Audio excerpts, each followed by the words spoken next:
So what have we got for you today? It's the Ford Puma, launched in South Africa a year or so back, and it's an interesting car. It's the smallest car in Ford South Africa range. Coupe, SUV, crossover, call it what you want, because it is a very different little car in many, many ways. Coming around to the side over here, let's show you a few features. It's available in two specific models in South Africa, the Titanium or the ST line Vignale.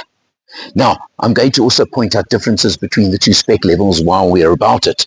For example, 19-inch alloy wheels on this one, whereas you get 18s on the Titanium. Keyless entry, push-button start-off features of the ST line as well.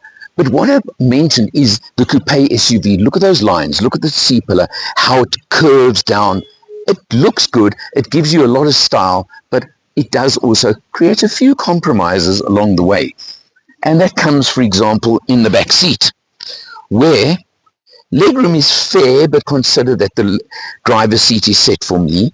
Headroom is not exceptional. But ST line gives you the standard. Look at this dual panoramic roof, for example, dual sunroofs.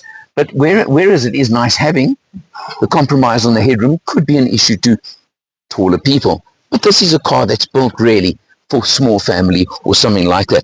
But I do like the quilted leather, for example. That is a feature, again, of the ST line, whereas the Titanium has cloth seats.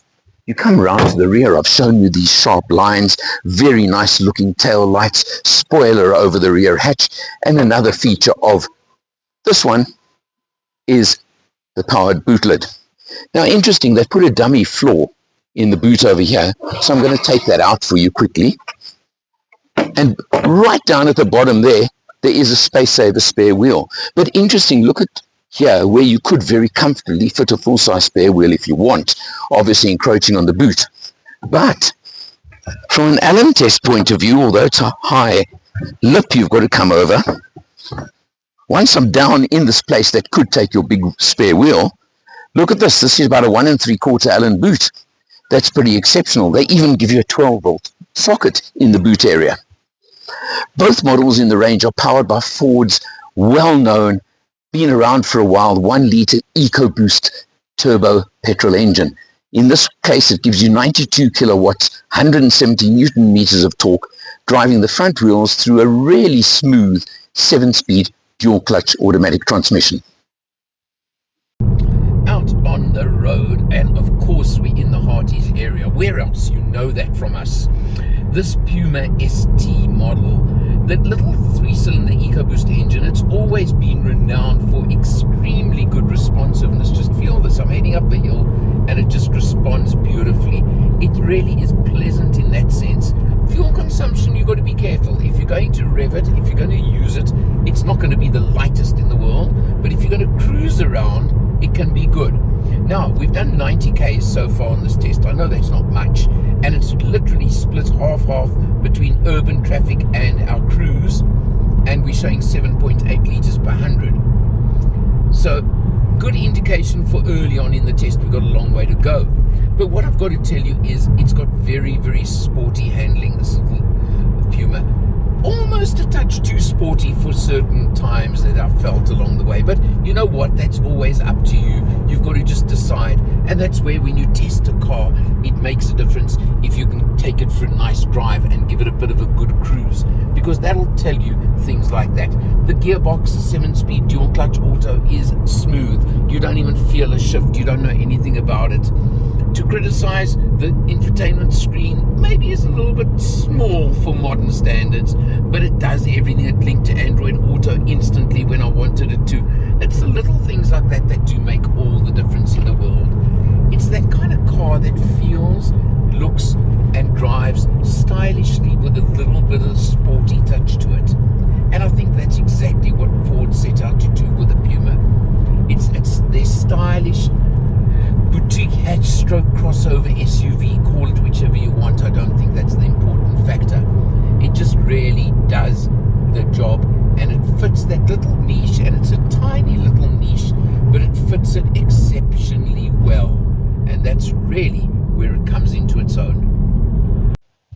Jumping in behind the wheel, another difference between the two models is the full TFT instrumentation you get on the ST line model. You just get normal instrumentation on the titanium. But have a look over there. Okay, we've done 360 kilometers on this test, 7.2 liters per 100 overall. And I use the word overall because remember, as always, that includes our run to Hearties, for example, as well as our urban use, and there's quite a bit of urban use. So for this engine, I think that's a fair number. I've driven so many cars with this engine before, and I'm pretty happy with a number like that. So just keep that in mind. Coming over to the infotainment screen, well, it's small by today's standards, but I mean, it does do the job and it gives you everything you want. And of course, as you would expect, reverse camera with front park distance control, front or rear, not necessarily front cameras there, but it gives you what you want, and it certainly fills the need. You have a look, there's nice stitching on the dashboard. There's also interesting effects on the dash over here, just to make the car look good. But down here is where I think it's important, is take a look. You've got proper buttons and knobs for your aircon system, and you know I always like that. Very, very important to me. You come further down. I think this is an inductive charging pad, and one USB. Now again, one USB in a car today, Ford, I'm a little bit disappointed there, I have to be honest. You do have another 12 volt over there as well, and your gear shift as normal, just a totally standard one. Below over here, you've got your button for your modes, your different modes, sport mode, etc. Can turn off the traction control if you're crazy enough, and that turns out the stop-start system. Old-fashioned, manual, call it what you want, handbrake. Now, let's just also talk again a few features that the ST line has that the titanium doesn't. The first one is, if you look up top over there, it says B&O. Yep, upgraded B&O sound system, and let me tell you, it's a good system. 6 airbags are standard on both. I showed you and mentioned the nice quilted leather seats, which is another difference between them. You don't get leather on the titanium. They even have massage function for the front 2 seats on the ST line. So those are a lot of the differences between the two. The other differences come in, although I think there's a pack you've got to add as well, which gives you your ADAS, as they call it, all your advanced driving aids. So you've got your blind spot warning, your lane keep, lane departure. You know where I'm coming from? You know all of those, and those are the ones I always say you should be getting on any car you buy. I certainly would insist. So the bottom line is, what's it gonna cost me? Yeah, you want to know. Well, a titanium is 570,000 Rand, and the ST line, as we're sitting in it, as I said, excluding a pack, is 614,000 Rand. Now, 40-odd thousand Rand, when you consider what you're getting, the sound system, the leather, the massage seats, the panoramic roof, the remote boot opening and closing, the powered tailgate, and safety spec. To me, it's a bit of a no-brainer. If I'm buying a Puma, I would only buy this one, the ST line. But that's me. That's a choice you must make. And I know you're now going to say to me, but the Puma's expensive. Well, I said in the beginning of the video, form over function. If you're a person who enjoys style, who enjoys looks, who enjoys a lot of features, then maybe you're prepared to overlook price. That's something you have to decide for yourself. I can't tell you. I can tell you I've always liked the EcoBoost engine.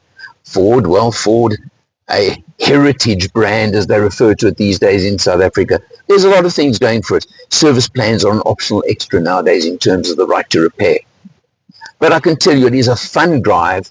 It's a nice little car to drive. Another feature, difference, I mentioned it while we're on the road, between the two is this one has sports suspension settings. So the ride is slightly harder, but very, very sporty and a fun kind of drive to it. I think it appeals to the young at heart. And you know that's what I am. So you can take that to mean anything you like. For MotorMatters, I'm Eleanor. See you next time.